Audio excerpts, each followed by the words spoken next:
sera déracinée, sera extirpée, sera détruite pour la gloire de notre Dieu.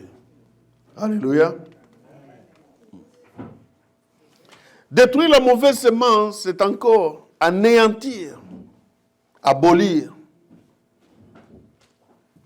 supprimer, enlever, éliminer ce qui n'est pas de Dieu dans notre cœur. Mauvais, c'est quoi? C'est tout ce qui présente un défaut, qui est une imperfection non essentielle, une médiocrité, quelque chose d'infect, de détestable, quelque chose d'une mauvaise qualité, d'une qualité inacceptable, quelque chose d'insatisfait. Alléluia. C'est ça, mauvais.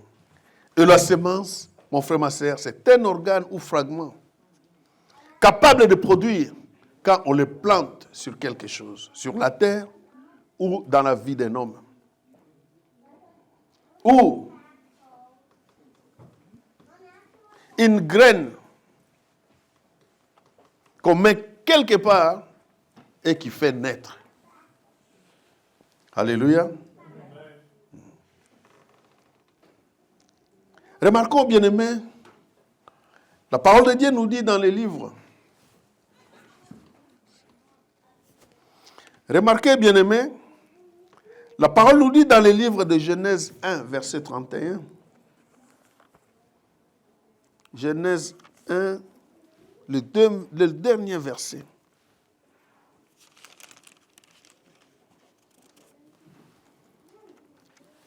Alléluia. Genèse 1, verset 31, Dieu nous dit, Dieu vit alors tout ce qu'il avait créé. Dieu vit alors tout ce qu'il avait fait.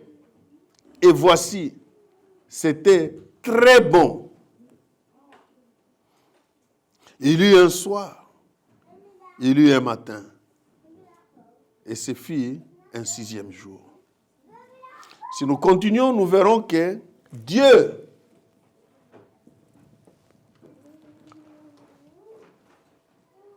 a pris du repos après avoir tout créé. Et il a vu que tout ce qu'il avait créé était bon. Tous aiment le souffle. Personne ne peut pas dire que moi je n'aime pas ce souffle-là. Quand par exemple, le souffle d'un homme est dans des problèmes, on doit lui amener l'oxygène.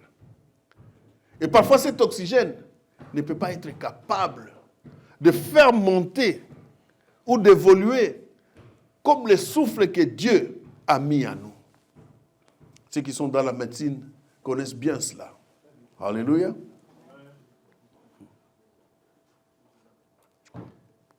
Dieu nous a mis sur cette terre des hommes comme ses collaborateurs. Et qu'est-ce qui est arrivé? Satan aussi a mis ses acolytes comme ses collaborateurs pour le mal. Mais Dieu nous a créés pour le bon et pour le bien, pardon. Mais l'ennemi a créé cela pour le mal. C'est pour cette raison, si nous regardons dans le livre de Matthieu 13, chapitre 13, Matthieu chapitre 13,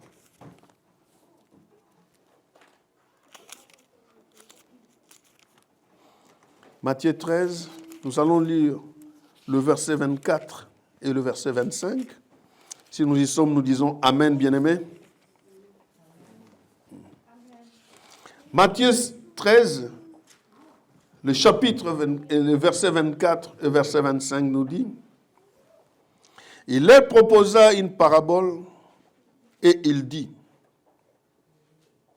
j'espère que tous ne sont pas encore là. Amen, que Dieu soit loué. Je lis le verset 24. Il leur proposa une autre parabole et il dit, le royaume des cieux est semblable à un homme qui a semé de la bonne semence dans son champ. Mais pendant que les gens dorment, nous devons souligner cela, mon frère, ma sœur, le verset 25. Pendant que les gens dorment, son ennemi vint, s'aima délivré au milieu du blé et s'en alla. Dieu a tout créé et ce qu'il a créé était bon. Mais pendant que les hommes dorment, l'ennemi vient pour s'aimer ce qui est à lui, qui est livré dans la vie de l'homme.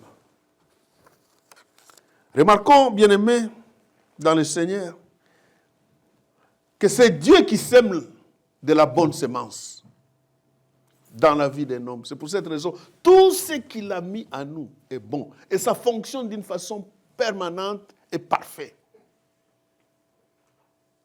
C'est pour cette raison, quand il y a quelque chose qui ne va pas, la tête ne marche pas, parfois c'est tout le corps qui est dans l'imperfection. Parce que la perfection de Dieu a été touchée par l'ennemi. Nous savons que la maladie ne vient pas de Dieu. La maladie vient de l'ennemi. Amen. Et comme lui a sémé ce qui est de lui, ça perturbe la santé de l'homme. C'est Dieu qui sème la bonne semence. Le champ, c'est le monde, mon frère, ma sœur. Les enfants de Dieu, les enfants nés de nouveau, ceux qui ont accepté Jésus-Christ, ceux qui marchent non selon la chair, mais selon l'esprit, sont la bonne semence de notre Dieu. L'ivraie, ce sont les enfants du malin. Et qui a semé cet ivraie? Les diables.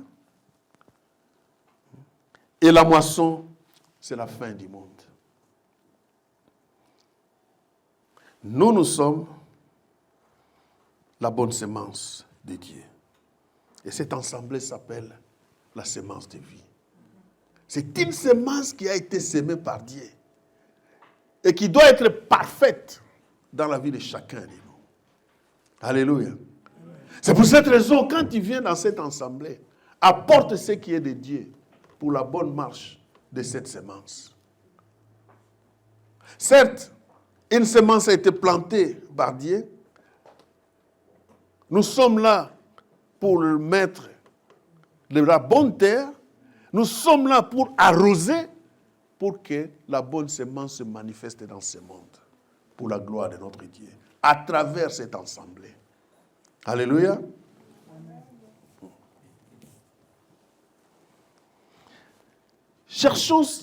Ne cherchons pas à louper ce que nous avons demandé ou ce que nous avons fait pour la gloire de notre Dieu pendant les 2 jours d'humiliation. C'était une humiliation personnelle et humiliation pour cette assemblée de tout ce que nous avons apporté, qui était un feu étranger dans la maison de l'Éternel. Vous vous rappelez les enfants d'Aaron qui ont apporté un feu étranger à l'autel de l'Éternel? Ils ont été tous brûlés. Dieu est toujours Dieu. Dieu est toujours Dieu, mon frère, ma sœur. N'apportez pas un feu étranger dans la maison de l'Éternel. Et c'est quoi le feu étranger? C'est cette semence que l'ennemi a posée sur toi pendant que vous dormiez, pendant que nous dormions. La semence de Dieu est une bonne semence. Mais la semence de l'ennemi nous apporte beaucoup de choses dans notre vie. Et pourquoi l'ennemi vient mettre sa semence dans notre vie? Pour que ce qui est de Dieu ne puisse pas croître. Pour que ce que Dieu a fait dans notre vie, pour sa gloire, soit étouffé. Et la seule personne qui est responsable pour que cela ne puisse pas arriver, c'est chacun de nous au sein de cette assemblée, dans notre vie personnelle, spirituelle. C'est pour cette raison qu'on dit, le réveil spirituel commence par toi-même. Le réveil spirituel commence par soi-même. Si tu n'es pas un homme de prière, si tu n'es pas un homme de jeûne, si tu n'es pas un homme qui obéit à la voix de Dieu, si tu n'es pas un homme qui médite la parole de Dieu jours et nuits, comme Josué a dit dans les livres de Josué 1, 8, 9, que les paroles de ces livres ne s'éloignent pas de ta bouche, mais dites-les jours et nuits, afin de pouvoir réussir dans toutes vos entreprises. Et si vous êtes quelqu'un qui s'accroche à la parole de Dieu, qui cherche à avoir une intimité avec le Saint-Esprit, bien aimé, la semence de l'ennemi ne pourra pas résister dans votre vie. Parce qu'il y a un feu. La parole de Dieu, c'est un feu. La parole de Dieu, c'est Christ. La parole de Dieu, c'est Dieu lui-même. Là où Jésus vit, aucune autre force ne peut résister. Alléluia. Là où Jésus vit, aucune autre force ne peut pas résister.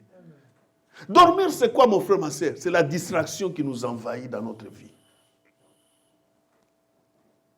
Dormir, c'est quoi? C'est disposer à écouter ce qui est de l'ennemi et à faire ce qui est de l'ennemi. Le diable peut s'aimer quelque chose de très grave dans votre corps. Le matin, tu te réveilles très fatigué. Tu n'as même pas envie de prier. Pourquoi?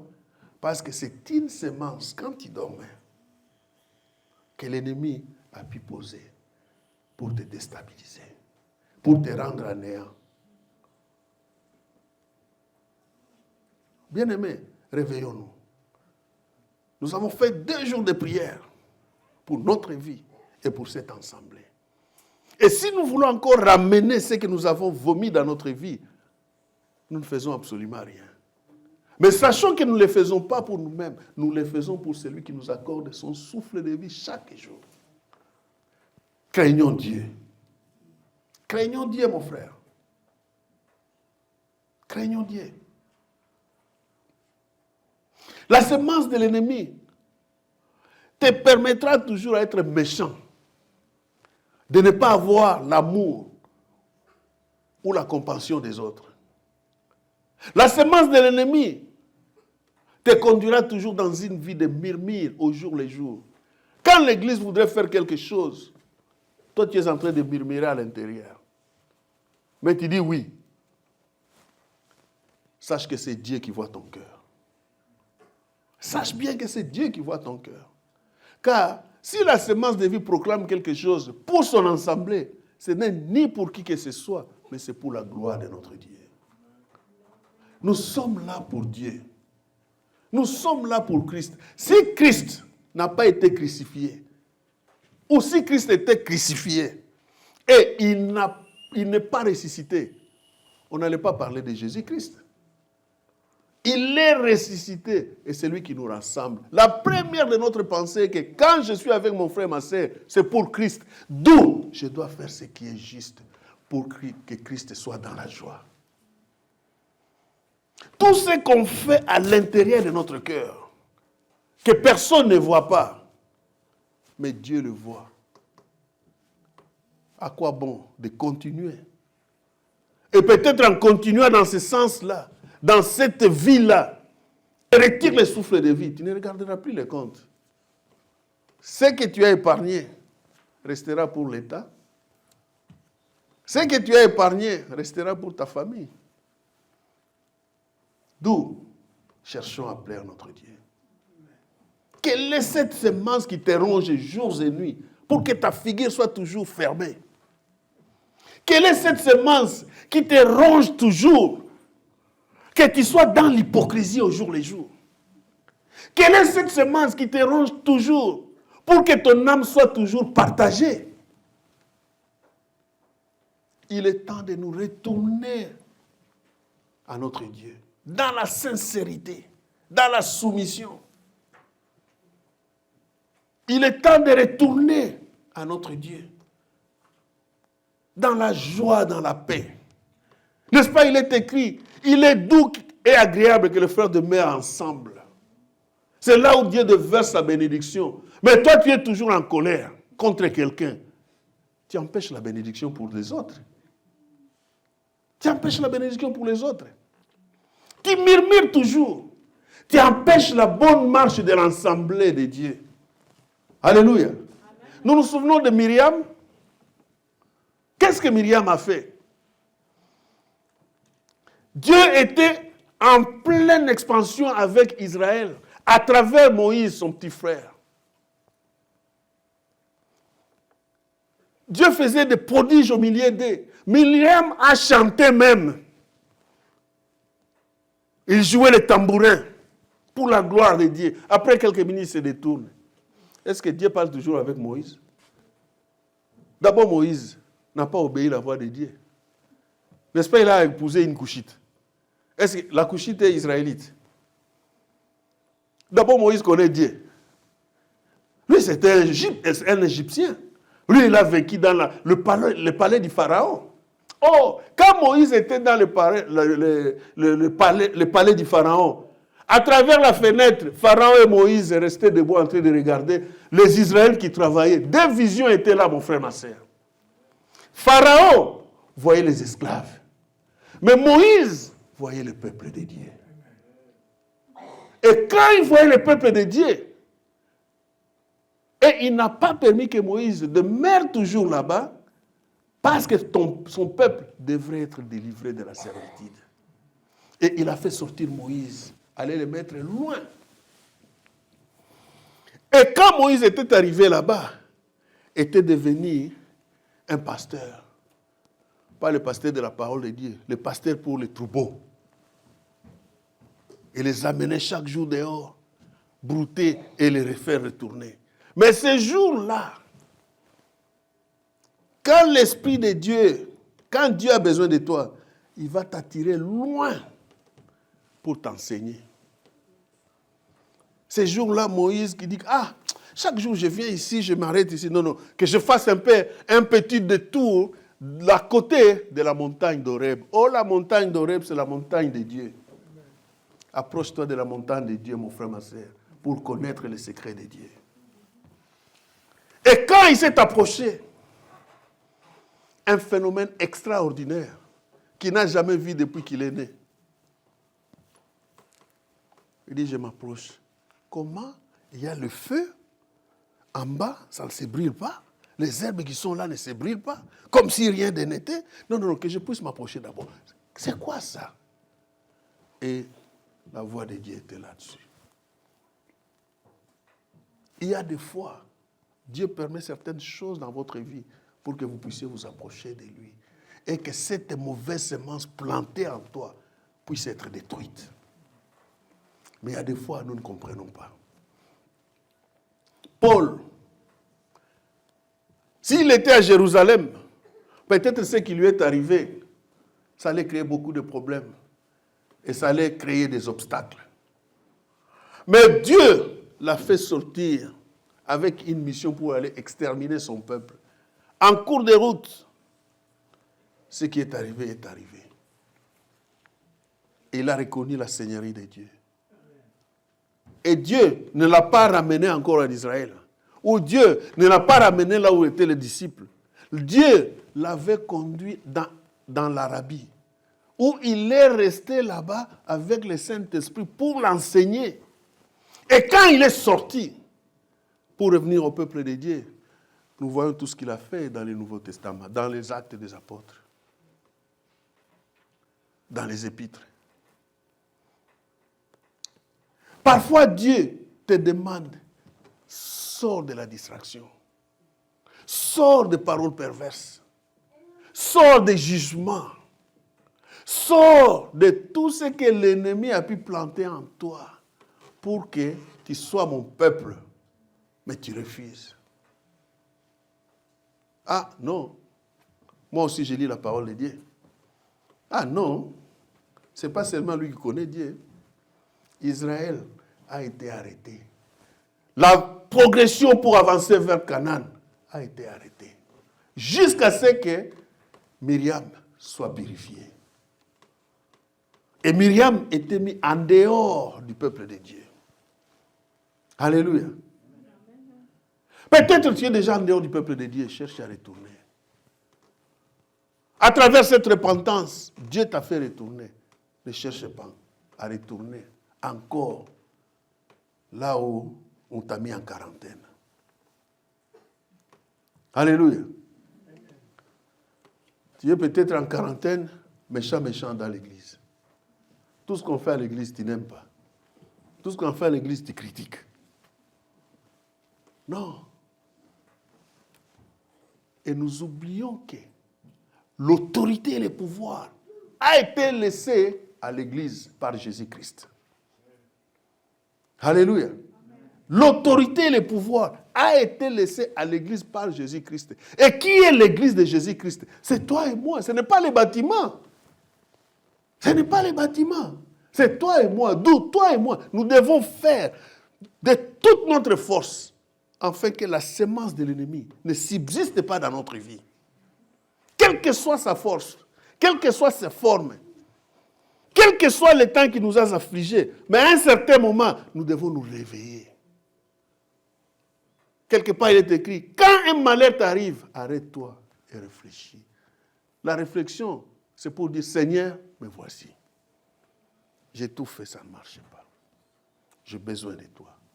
J'aime bien les passages de ce monsieur-là. Quand Jésus-Christ lui a dit, tout est possible à celui qui croit. Il dit, viens à mon secours. Je crois, mais comme je crois, j'ai besoin de toi parce que je suis un incrédule. Viens au secours de mon incrédulité. La reconnaissance, mon frère, ma soeur. Quand est-ce que toi, tu as reconnu que tu es un incrédule? Quand est-ce que tu as reconnu que non, je suis en dehors de Dieu? Réveillons-nous.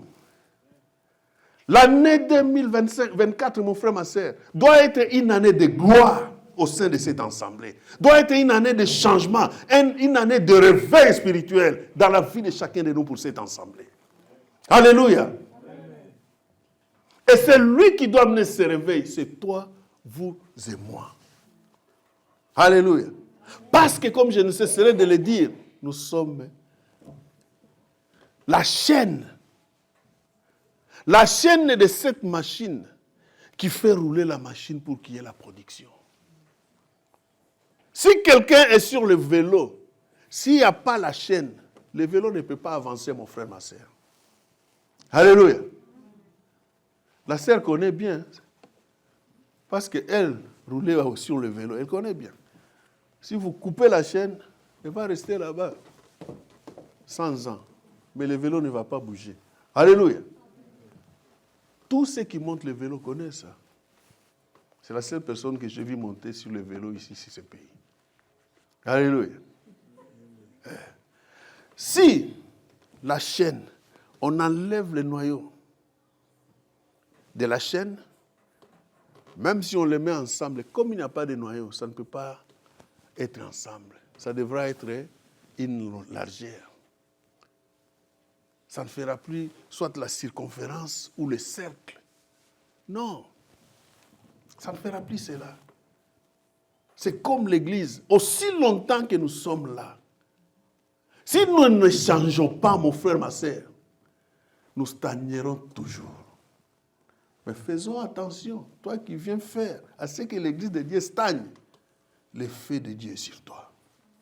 Pas pour les bons, mais pour les mauvais. Alléluia. Le fait de Dieu est sur toi. Nous devons avoir un réveil spirituel au sein de cette assemblée. Et ce réveil spirituel commence par vous, commence par moi. Et ce réveil spirituel n'est pas être un spectateur dans la maison de Dieu. Dans la maison de Dieu, tout le monde est acteur, pas un spectateur. Tout le monde est acteur dans la maison de Dieu. Tout le monde est acteur. C'est pour cette raison, mon frère, ma soeur, dans l'acte des apôtres, la Bible nous dit, tout ce qu'ils avaient, ils amenaient. Chacun contribuait de sa manière dans l'épanouissement de l'évangile de Dieu. Pour que les païens soient touchés. Pour que les vies soient transformées. C'est pour cette raison, je pense que c'est Philippe, cet homme, il voit que, en imposant les mains, le Saint-Esprit réagit dans la vie des hommes. Et des miracles se font à travers ces hommes. Il dit que non, j'ai de l'argent ici, donnez-moi aussi ce pouvoir. Alléluia. Toi qui viens avec de l'argent ici pour avoir ce pouvoir, tu perds ton temps.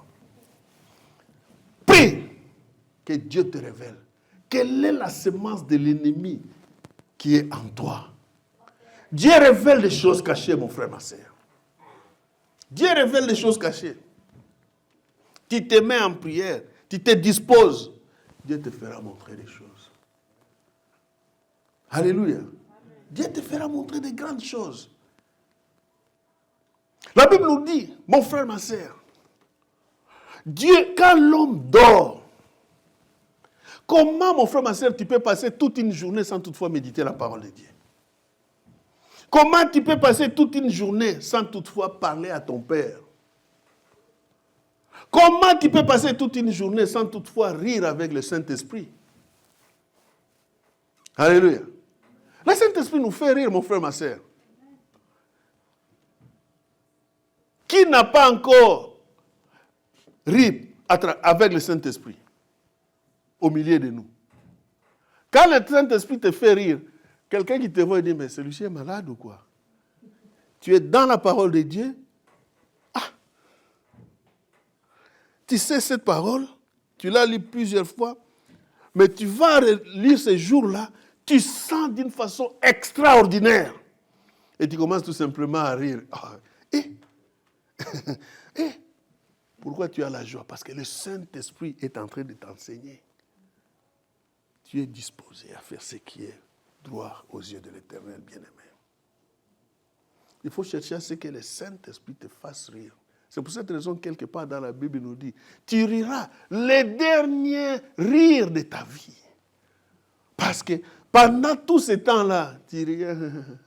Mais les jours que le Saint-Esprit te touche, te fait montrer de grandes révélations, tu vas rire plus que comme tu riais avant. Laughed, the last laughed. Alléluia. Le Saint-Esprit de Dieu vivant, mon frère, c'est quelque chose d'extraordinaire. C'est quelque chose d'extraordinaire.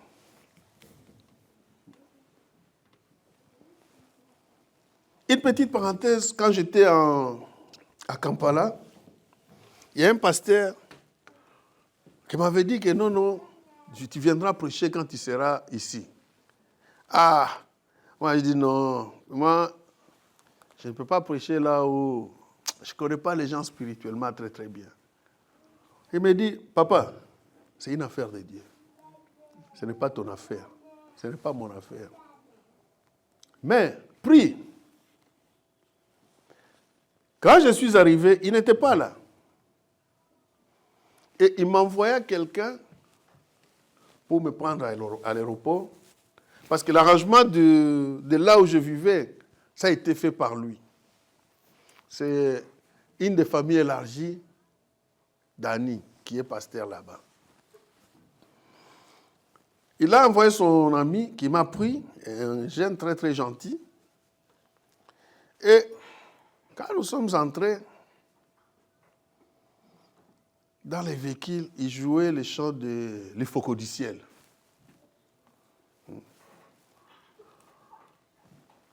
C'était le chant qui dit que beaucoup des hommes amassent de l'argent.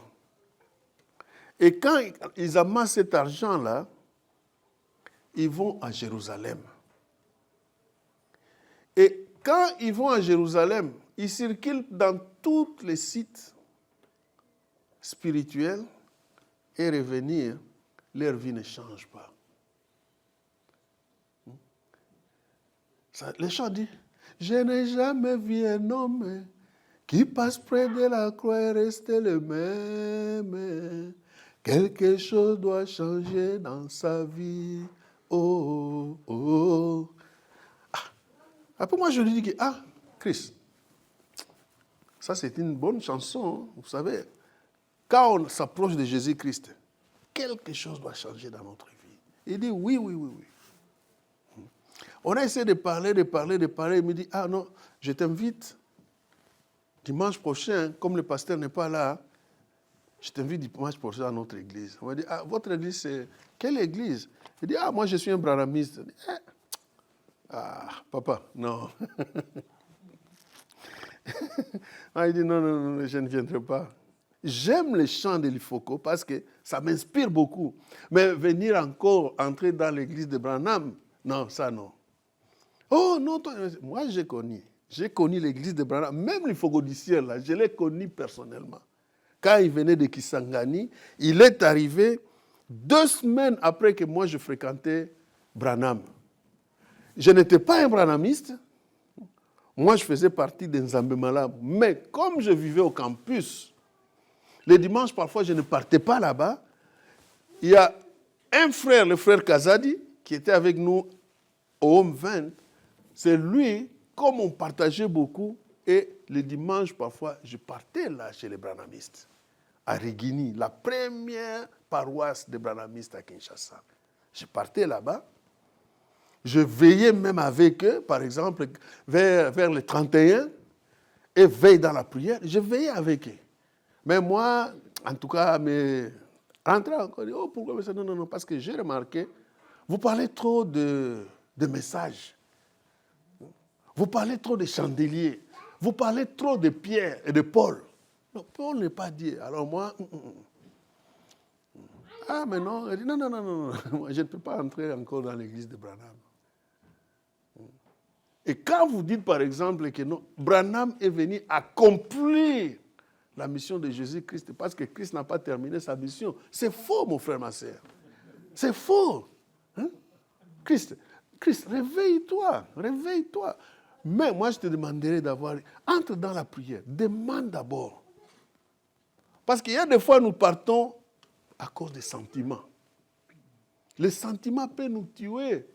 Les sentiments peuvent nous faire mourir les yeux ouverts, comme le frétin. Les sentiments tuent. Prie, tu verras. Chandelier, c'est quoi? Le message. Il n'y a pas un message qui est plus que la Bible. La Bible est le meilleur message. Et le meilleur message, pardon. Ah bon, tu dis, bon, il y a beaucoup de gens qui parlent de ça. Ah, ce n'est pas la première fois que tu attends ça. Dit non. Christ, c'est le temps aussi. Dieu est en train de te parler. C'est le temps aussi. Et le pasteur qui m'appelle, bof, tu es déjà arrivé. Est-ce que tu étais parti à l'église? Il a dit non. Ah, Christ m'a dit qu'il voulait que tu ailles dans ton église, tu as refusé. Il dit, ah non, moi je ne peux plus aller chez les branhamistes. Il dit, ah, tu as bien fait. Je reviens là cette semaine. Et quand j'étais à Pointe-Noire l'année dernière, comme j'aime les chants de l'Ifogo du ciel, je devrais partir prier dans son église à Pointe-Noire. Parce que lui, un peu, c'est sorti. Il est sorti d'eux. Mais il est toujours dans les messages. Le neveu qui dormait avec moi, il me dit, papa, je vais d'abord à la maison, je vais me préparer. Quand je reviens, on partira à l'église. On dit, ah, d'accord. Il est sorti à la maison à 8h, 7h30. Je suis resté là toute la journée. Il ne venait pas. Je me suis mis à la fenêtre parce que j'étais dans une grande avenue en ville. Je regardais et je vois tout le monde qui descendait à la même direction. Et puis je vois des filles dire, allô, ça va. Mais où est-ce que vous partez comme ça? Elle dit, oh, descends, on part ensemble. On part où? Oh, à la plage. Parce que samedi, surtout les dimanches, il y a beaucoup d'activités là-bas. Il y a des entraîneurs de foot, des entraîneurs surtout des gymnastiques qui viennent là-bas et nous faisons une équipe. Nous sommes en train de faire de la gymnastique avec eux. Ah, ok, je comprends. Dimanche prochain, venez me chercher. Le gars est venu à la maison à 21h.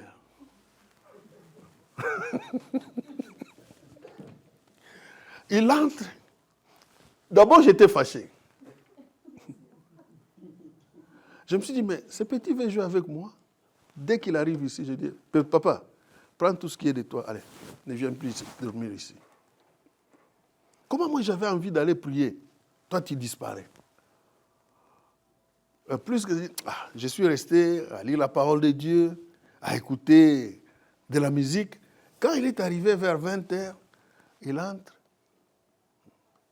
Comme j'avais donné l'ordre en bas à la réception, ce sont mes enfants, dès qu'ils arrivent, ne cherchez pas à m'appeler. Faites-les entrer tout simplement. Et il frappe la porte, je me mets debout, je lui ouvre, il entre. Ah, papa, pardon. Pardon, vraiment, pardon. je ne sais pas ce qui m'est arrivé.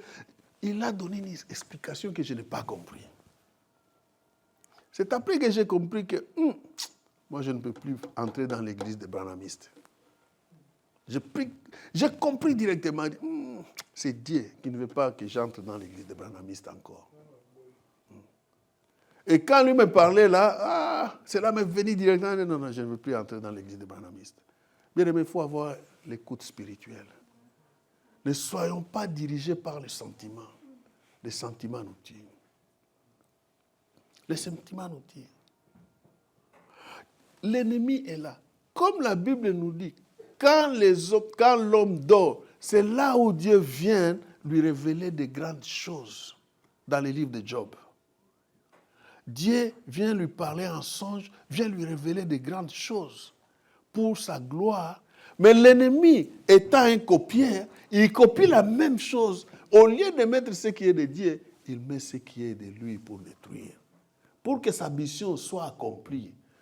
Venir voler, dérober et détruire.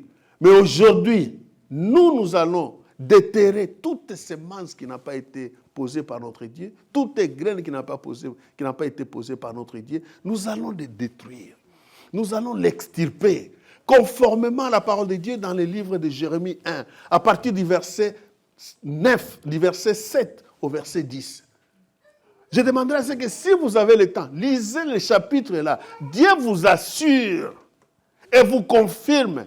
Dieu vous restaure. Dieu vous met une confiance totale pour vous dire que avant même, quand même tu étais dans le sein de ta mère, il te connaissait. Alléluia. Il te connaissait, il t'a protégé, il t'a donné le nom et il a permis que tu puisses sortir. Et quand tu es sorti, il te dit, ne les crains pas. Alléluia. Amen. Ne les crains pas. Il y aura des secousses, des tribulations, il y aura des problèmes, il y aura ceci ou cela, juste pour te faire craindre et perdre ta confiance à ton Dieu. Mais il t'assure, ne les crains pas. Ne les crains pas. Par contre, je te mets au-dessus des pouvoirs, des autorités. Je te mets au-dessus. C'est pour cette raison, je te donne le pouvoir, d'abord, de déterrer, de détruire, de consumer, et tu vas reconstruire. Et en reconstruisant, tout ce que Dieu, l'ennemi, a pu voler en toi. Et après toi, tu vas proclamer la victoire. Tu vas prophétiser sur ta propre vie. Tout ce que tu as dans ton cœur pour la gloire de ton Dieu, tu vas le proclamer. Alléluia. Bien-aimé, pardon. Il y a 3 choses que l'ennemi peut faire introduire la semence, une mauvaise semence dans notre vie. Premièrement, les mauvaises paroles. Paroles de malédiction. Qui vient de n'importe où.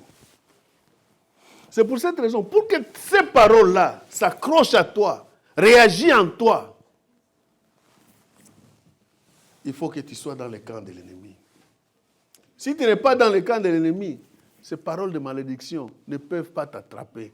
Parce que Christ a pris ta malédiction. Dans les livres de Galates. Alléluia. Mais si tu n'es pas conforme à la volonté de Dieu, c'est que tu as ouvert quelque part une porte dans ta vie et cette parole permet d'entrer. Ecclésiaste nous dit, c'est lui qui ouvre, qui crée un trou sur son mur. Le serpent entrera par ce mur pour le détruire. Alléluia. Si tu as toi et moi, nous avons ouvert une brèche dans notre vie, l'ennemi entre. Et nous allons fermer cette brèche-là par le sang de Jésus-Christ. Parfois, l'ennemi vient t'attaquer à cause de cette puissance qui est en toi. Nous avons partagé ça hier à notre prière. Nombre 22, partie du verset. Vous pouvez lire tous les chapitres. Mais si nous pouvons voir le Nombre 22, versets 4 et 6, tout simplement.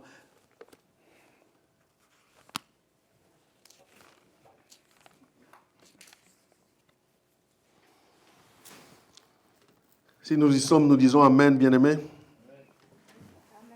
Alléluia. J'ai lu Nombre 22, versets 4 à 6.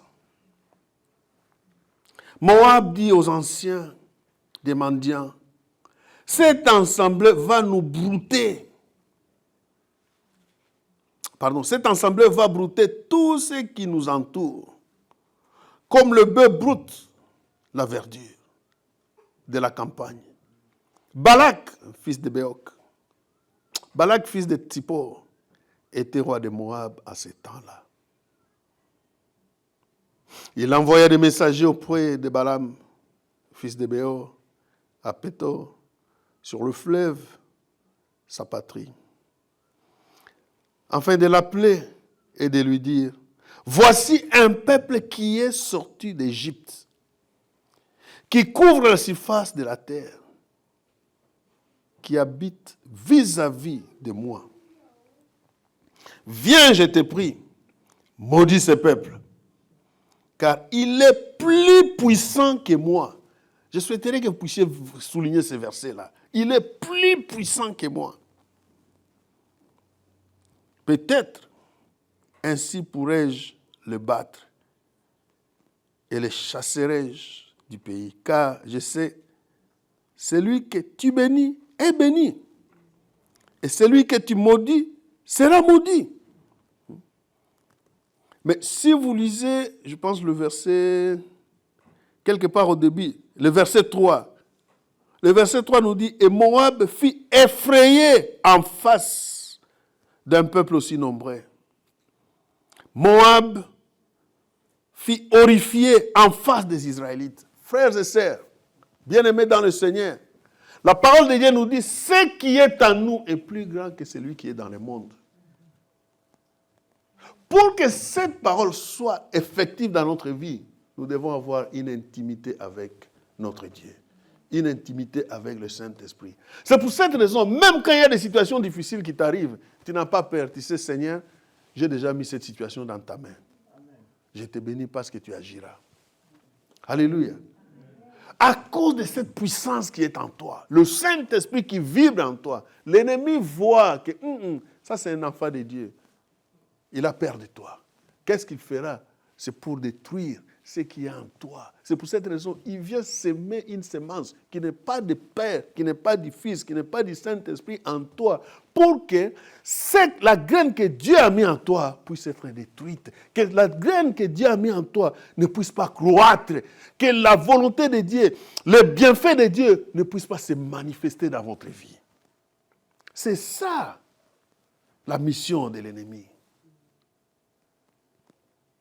Mais c'est pour cette raison, pour que l'ennemi échoue dans votre vie et dans ma vie, mon frère, ma soeur, nous devons être à la brèche. Nous devons être aux aguets. Évitons d'entrer dans les histoires d'autres personnes. L'ennemi peut entrer dans notre vie à travers la nourriture. Un enfant de Dieu ne peut pas manger n'importe comment et ne peut pas manger chez n'importe qui. Et surtout, ceux qui ne prient pas dans la vérité. Tu ne sais pas ce qui a été invoqué dans cette nourriture-là. Quand j'étais à Kinshasa, je vivais à Matongé. Et devant la parcelle, il y avait un Ndingari, un Malien, un Ivoirien,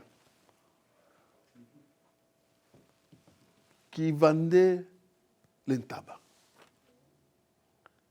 Chose bizarre, quand ces gens se terminent à travailler, là où on coupe le tabac, c'est là où ils se lavent. J'oublie son nom. Moi, je dis, mais comment expliquer, le matin, vous amenez des tabacs là-bas, vous les coupez, tout. Et quand vous terminez, des gens se lavent là-bas. Toute la saleté, vous le mettez dans la nourriture des hommes. Oh non, le matin, on les lave. Non, vous ne les lavez pas très bien. Vous jetez de l'eau tout simplement. Moi, j'assiste plusieurs fois quand je suis dans ma fenêtre, là, je vous regarde comment vous êtes en train de faire. C'est à partir de ces jours-là, je me suis dit, fini de manger le tabac de balabala, le tabac de la route. Fini. Fini les cabris de la route. Parce que je me dis, mais moi, je vis ici, je vois ce qu'ils font. Et les autres, là, non. Non. Maman Isane, un jour, il me dit que Yo Lingago, tu aimes toujours aller à Timoton boire les sauts. Tu sais comment il se prépare? Quelqu'un qui prépare, qui met cette loupe dans sa langue, dans sa bouche, et puis il remet encore. Ça, c'est la grâce de Dieu, tout simplement. Amen. Il ne faut pas manger à la table de l'ennemi. Tu es en train de dormir, tu rêves que tu es en train de manger la viande. C'est quelle viande on te donne? C'est la sorcellerie, mon frère, ma soeur. Nous avons vu ça dans les enseignements. Alléluia. Ceux qui ont fait les enseignements sur la délivrance. Vous vous rappelez? C'est la pire sorcellerie. Et cette sorcellerie commencera par une sorcellerie inconsciente. Et plus tu ne fais rien, ça va s'accroître pour devenir une sorcellerie consciente.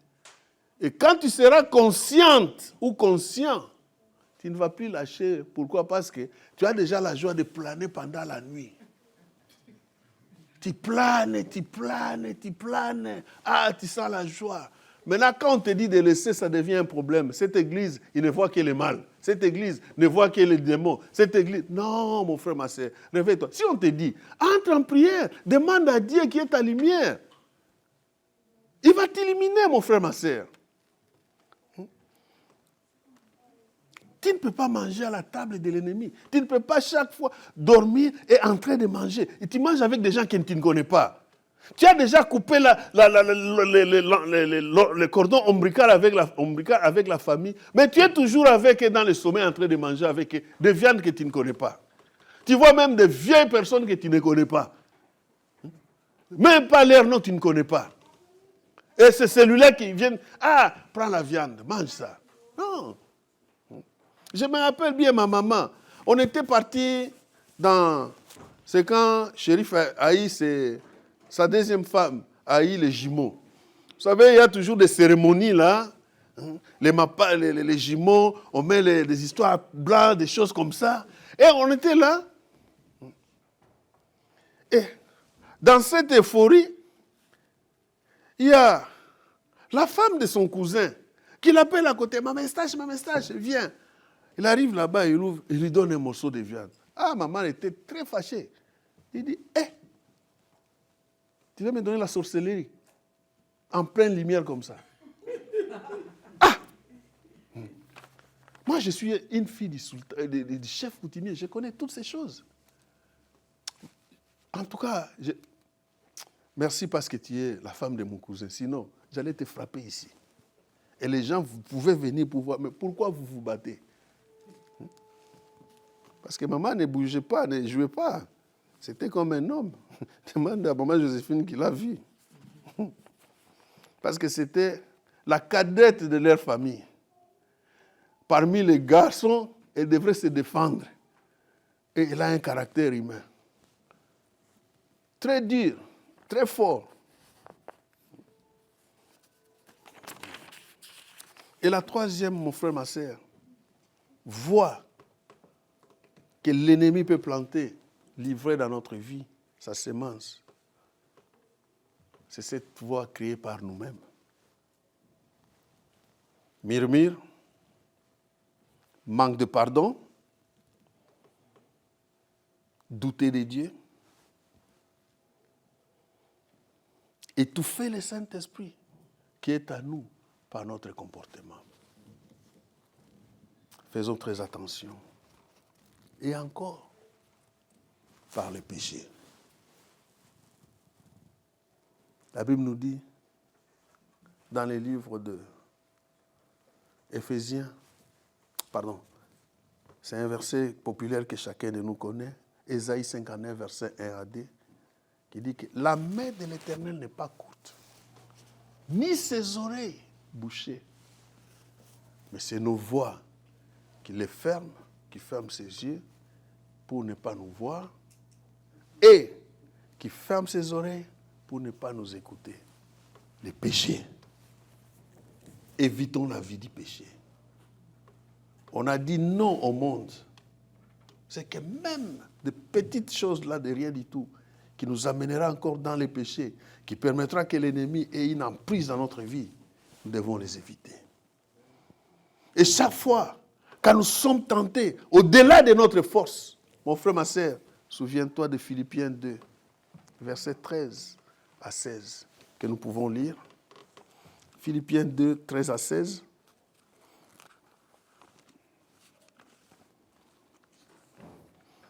S'il y a quelqu'un qui collabore avec moi, qu'il élève la voix pour ce passage-là. Philippiens 2, versets 13 à 16. Philippiens 2, 13 à 16, je dis, car c'est Dieu qui produit en vous le vouloir et le faire. Amen. Selon son bon plaisir.